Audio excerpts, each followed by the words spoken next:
ආයිබෝවන් අපේ ජපාන් කතා මාලාවේ 3 වෙනි විග්‍රහයට හැමෝමම සාදරෙන් පිළිගන්නවා. හොඳයි. අද අපි කතා කරන්න යන්නේ සකුරා කෝ ගැන. බාහිරින් බැලුවම දිදුලන ඒත් ඇතුළතින් ලොකු ශෝකයක් හංගගෙන හිටපු යෙඩෝ නුවර හිටපු සුන්දරම නාටිකාංගනාවගේ හරිම සංවේදී කතාව තමයි මේ. කතාව පටන් ගන්න කලින් මේ වචන ටික දිහා බලන්න. තිත්තකමෙන් සහ බිඳුණු හදවත් වලින් සකස් වූ ඇත්තරව ගේෂාවරියකගේ ලෝකයේ විස්තර කරන මේ වචන ටික තමයි සකුරාකෝගේ මුළු ජීවිත කතාවෙම හරය. කතාව දිගහැරෙද්දී මේ වචනවල තියෙන ගැඹුරු අර්ථය අපිට තේරුම් ගන්න පුරුවන් වේවි. හරි. එහෙනම් අපි කතාවේ පළමු පරිච්ඡේදයෙන්ම පටන් ගමු. මෙන්න මේ ඉන්නේ අපේ කතාවේ ප්‍රධාන චරිතය. ඇගේ නම සකුරාකෝ. ඒ කියන්නේ චෙලිමල. මුළු යෙඩෝ නුවරම වසඟ කරගත්ත ඒ කාලේ හිටපු සුප්‍රකටම වගේම දක්ෂතම නාටිකාංගනාව තමයි ඇය. අගේ දක්ෂතා ගැන කතා කළොත් ඒවා ඇත්තටම අසමසමයි. සංගීත භාණ්ඩ වාදනය කරන එක විතරක් නෙවෙයි ගීත ගායනා කරන එක, අලුතින් ගීත රචනා කරන එක මේ හැම කලාවකම කෙලපැමිණි කෙනෙක්. ඒ වගේම තමයි ඇගේ රූපිය. ඒ ලස්සන වටිනා ආභරණ වලින් සහ සේද වස්ත්‍ර වලින් තවත් ඔපවත් වුණා. ඇයව දැක්ක කෙනෙක්ට විතෙන්නේ පරිපූර්ණත්වයේ ප්‍රතිමූර්තියක් කියලයි. හැබැයි මේ බාහිර අලංකාරයට හාත්පසින්ම වෙනස් කතාවක් ඇගේ ඇතුළාන්තයේ තිබුණා. ඒ ලස්සන සිනහව පිටිපස්සේ ඇගේ හදවත දැක්කේ කඳුලින් තෙත් වෙච්ච වීදි විතරයි. ගේෂා ජීවිතේ දුක විතරයි. ඉතින් කොහොමද මේ වගේ කෙනෙක් මේ ජීවිතයට වැටුනේ? අපි දැන් ටිකක් ඇගේ අතීතයට යමු. සමුරායිවරයෙක්ගේ දියණියක් කොහොමද මේ වගේ තැනකට ආවේ කියලා තේරුම් ගන්න. ඇගේ මේ බැඳීම පිටිපස්සේ තිබුණේ හරීම ගැඹුරු ශෝකයක්. තාත්තා නැති වුණාට පස්සේ කුසගින්නේ හිටපු අම්මට කෑම ටිකක් අරන් දෙන්න ඈ Tamanමම විකුණුවා.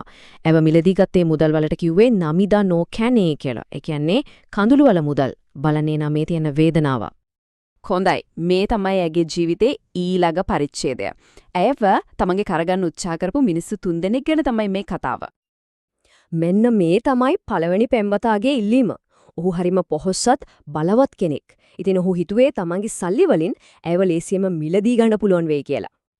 මේ දෙන්න අතර වෙන සංවාදය ඇත්තටම හරිම සිත්ගන්නාසුළුයි.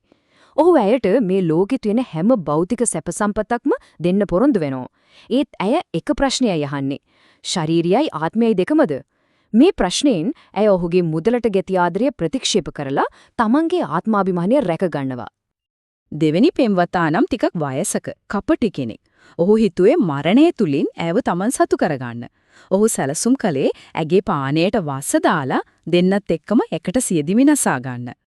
හැබැයි මෙතනදී සකුරාකෝගේ බුද්ධි ඉස්මතු වෙනවා. ඇය තවත් ගේෂාවරයෙකුගේ උදව්වෙන් අර මහලු මිනිසාගේ උඩර වැට්ටියෙන් බේරෙනවා. ඇය කියලා මං කිසිම වසක් බිව්වේ නෑ කියලා. ඒත් පුදුම දේ තමයි ඇය ඔහු ගැන අනුකම්පාවෙන් ඔහු මිය යන කල්ම ඔහු ළඟ ඉන්නවා. හොඳයි, දැන් තමයි අපි කතාවේ හැංගීම්බරම කොටසට එන්නේ. ඇගේ ජීවිතයට ඇතුළ වෙන 3 වෙනි පෙම්වතාගේ හමුවීමත් එක්ක. මේ තරුණයා ඇයව පළවෙනි වතාවට හම්බ වෙන්න එනකොට ඇය මේ දුප්පර ගීතේ තමයි ගායනා කර ඉන්නේ. මේ ගීතයේ ඇතුළේ ඉරණම ගැන ලොකු ඉංගියක් හැංගිලා තියෙනවා. කොහොම හරි ඒ තරුණයා අසනීප වෙනවා. සකුරා ඔහු රැක බලාගෙන සුවපත් කරනවා.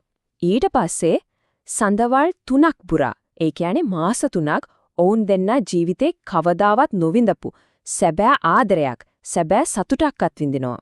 ඒ කෙටි කාලය ඇගේ මුළු ජීවිතයම වෙනස් කරනවා. ඒත් ඒ සතුට සදාටම පවතින්නේ නැහැ. එයා ආයමත් අර ගීතෙම ගායනා කරනවා. හැබැයි මේ වතාවේ ඒක සමුගැනීමේ ගීතයක්. ඇගේ දුෂ්කර කාර්යය තමයි එය ආදරය කරන ඒ තරුණයාගේම යහපත වෙනුවෙන් ඔහුව අතහැරලා යන එක. දැන් අපි එන්නේ කතාවේ අවසාන අදියරට. සකුරාකෝ යෙඩෝ නුවරෙන් අතුරුදහන් වෙලා අවුරුදු ගානකට පස්සේ වෙන සිදුවීමක් මේ. කාලය ගෙවිලා ගින් සකුරාකෝ ප්‍රාර්ථනා කරපු විදිහටම අර තරුණ පෙම්වතා දැන් වෙනත් විවාහයක් කරගෙන පුතෙකුත් එක්ක හරිම සතුටින් ජීවත් වෙනවා. මෙන්න මේක තමයි අවසාන දර්ශනය. අතීතයයි වර්තමානයයි අවසාන වතාවට මුණ ගැහෙන්නයි යන්නේ. දානයක් ඉල්ලගෙන ඉන්න සංචාරක කන්‍යා සොහොයුරියෙක් ගෙදර ගේට්ටුව ළඟ ඉන්න පුංචි දරුවෙක් දිහා බලාගෙන නතර වෙනවා. ඒ කන්‍යා සොහොයුරියා වෙන කවුරුත් නෙවෙයි ඒ සකුරාකෝ. ඇය ඒ දරුවට කියන මේ අවසන් වචන ටික හරිම සංවේදී. ඇය කියනවා ඒකේ ආට වඩා හොඳයි මගේ රත්තරනේ කියලා. ඒ වචන වලින් අපිට තහවුරු වෙනවා ඇය කරපු මේ මහා පරිත්‍යාගය, ඇය ආදරය කරපු මිනිසාගේ වගේම ඇය කවදාවත් නොදැන හිටියේ තමන්ගේම පුතාගේ යහපත වෙනුවෙන්මයි කියලා. ඉතින් සකුරාකෝගේ කතාව අවසානයේදී අපෙන් මේ ප්‍රශ්නේ අහනවා. ආදරේ සැබෑ මිල මොකක්ද? ඒක ධනයද, ජීවිතයද? එහෙමත් නැත්නම් තමන් ආදරය කරන කෙනාගේ සතුට වෙනුවෙන් තමන්ගේම සතුට සම්පූර්ණයෙන්ම අතහරින එකද? මේ ගැන හිතන්නට ඉඩ තියලා අද අපි සමුගන්නවා.